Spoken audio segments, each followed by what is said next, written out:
That's life, right? Like, that's what people are responding to, is that we all are just smacked sometimes by life, and you never know. And what you realize is that we're all in this together, and we need people to pick us up and hold us up. As therapist, I think we're all on a hot streak. Whoa, you wear your sex boxes at work for, you little freak? Dress for the job you want. Wow, you better slow that down. This is why I hate to come out of my office.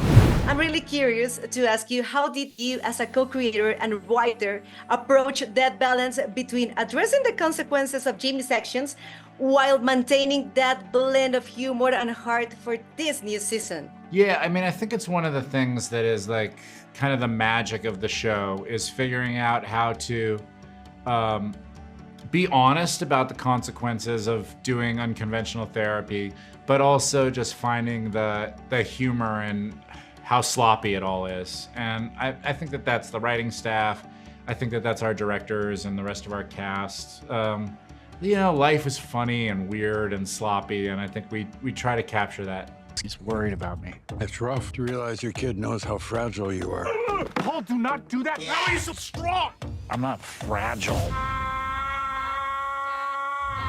Liz is known for her direct and often brutal, honestly communication style, and she navigates more complex and emotional challenges this season.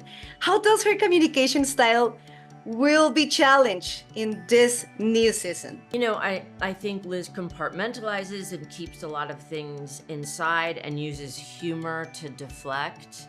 And so when things come out, I think it starts a steamroll and Liz makes some bad decisions. I think she's definitely trying to figure out her way in a big way and having a lot of feelings about it this season. Trying to stick to conventional therapy. Trying to be normal. You're not gonna start jimmying me? Sorry, jimmying you? You know, that weird therapy you do outside of the office that Paul hates? Jimmying though, huh? Dear God. I like that. And that's our time. It's just that it sounds like a movement. Or And you know, Sean's relationship with Jimmy is such a central dynamic for the series.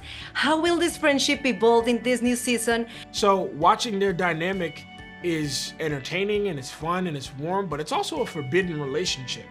A therapist and a client should not be friends. So we get to explore what it's like.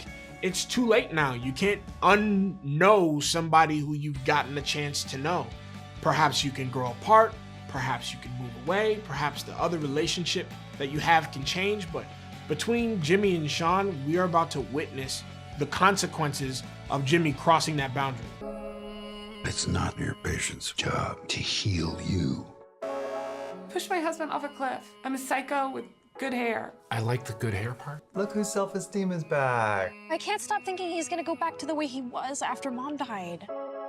If you don't truly deal with your past, it's gonna come back for you. And then, boom. To ask you about working with Jason on this father-daughter dynamic, what can you say you have learned from the experience, giving life to Alice, about your role as a daughter in your own family? Jason is the best. I love him. I love him. I think he's taught me so much about being the kindest human will get you so far on, and just he's exuding happiness and respect and love constantly, and he's always holding space for everybody. He's always just, I love him. I could go on and on about him forever. I've learned so much from him. Yeah, I've learned so much from him. He is the best. Like, truly. That's beautiful. Yeah. You okay? You have a bad dream? Oh, that's how I clear my throat. Ah! There we go. You can't spend your life hiding from your fear. Instead of running from it, say, bring it on. That's it? You want me to pull my pants down and make my ass clap? How much do you pay him? Nothing. Yeah, it sounds about right.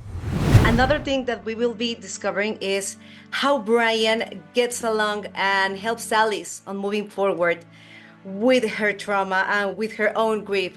How was grappling into that also, and how was like experiencing that, like from his perspective as a friend and someone that wants to, well, make people feel better with themselves and with their surroundings.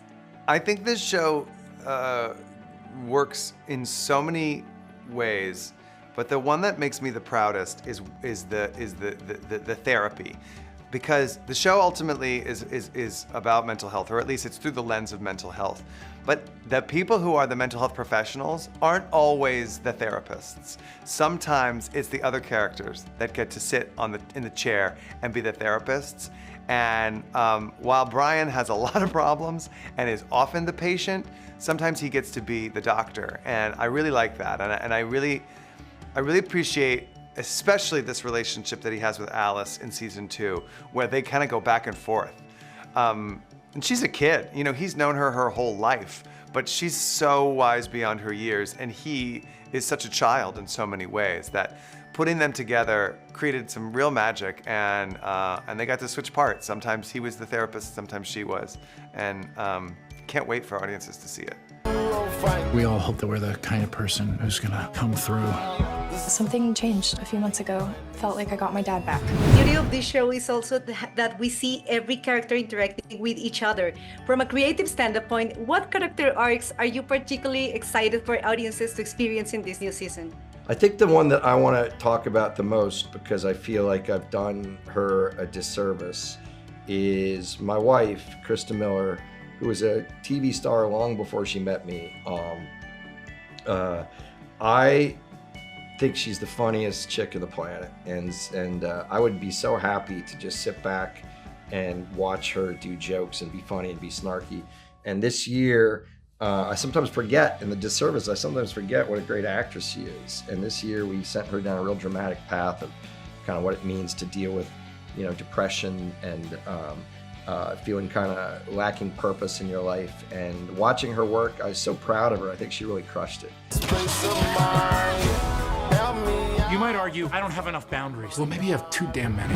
You know, I want to ask you, how do you feel about like the show signature move that's given us this happy, feel-good comedy bites, but then the show throws a curveball and it happens on each episode. How has it been this for you, like being on the show and also watching it as an audience? Yeah, so it is a, you know, every week you get your script and you can't wait to see what's gonna happen. And when you read it, you're like, oh my, you know how it's, I mean, so you have that initial response.